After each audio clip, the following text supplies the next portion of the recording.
The world economy, terrorism, and the migrant crisis are on the agenda at the G7 summit in Japan. Japan's prime minister greeted the leaders of the world's 7 leading industrial democracies at a coastal resort. The summit began with talks about the sluggish world economy. CCTV's Terrence Terashima has details. The G7 leaders kicked off the annual meet with a visit to the spiritual center of Japan, the Ise Jingu Shrine, the holiest site in Japan's Shinto religion. Incidentally, it is where Prime Minister Shinzo Abe starts off the new year, wishing for a success in his policies.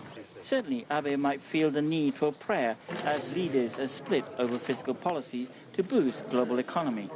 The G7 leaders are in unity on a number of topics, such as fighting terrorism, tax evasion, and refugees. However, reaching an agreement on fiscal policy to revitalize sluggish global economy was not as easy as Prime Minister Shinzo Abe had hoped. Abe was hoping to show Japan's initiative by taking the lead in tackling the sluggish global economy.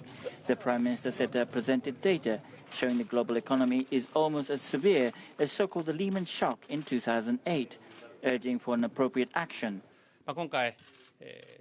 We rigorously debated the global economy this time, and we agree that it faces a great risk at this moment.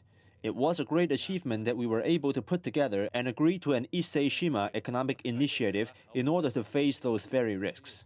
However, regional concerns are preventing from the G7 members to reach a full agreement. Concerns over Britain's referendum whether to exit the European Union also raise concerns. The outcome of the referendum could impact the markets.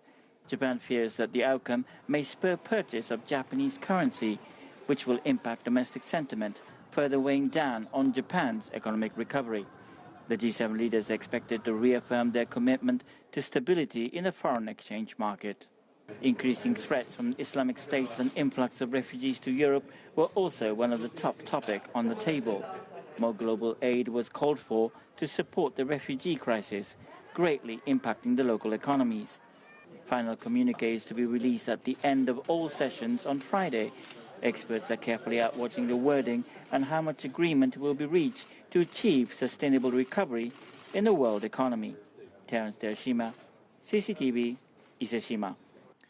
Also on the agenda, tensions in the South China Sea. Leaders agreed on the need to send a strong message about maritime claims in the Western Pacific. China's foreign minister responded by saying the G7 should refrain from stirring up regional tensions.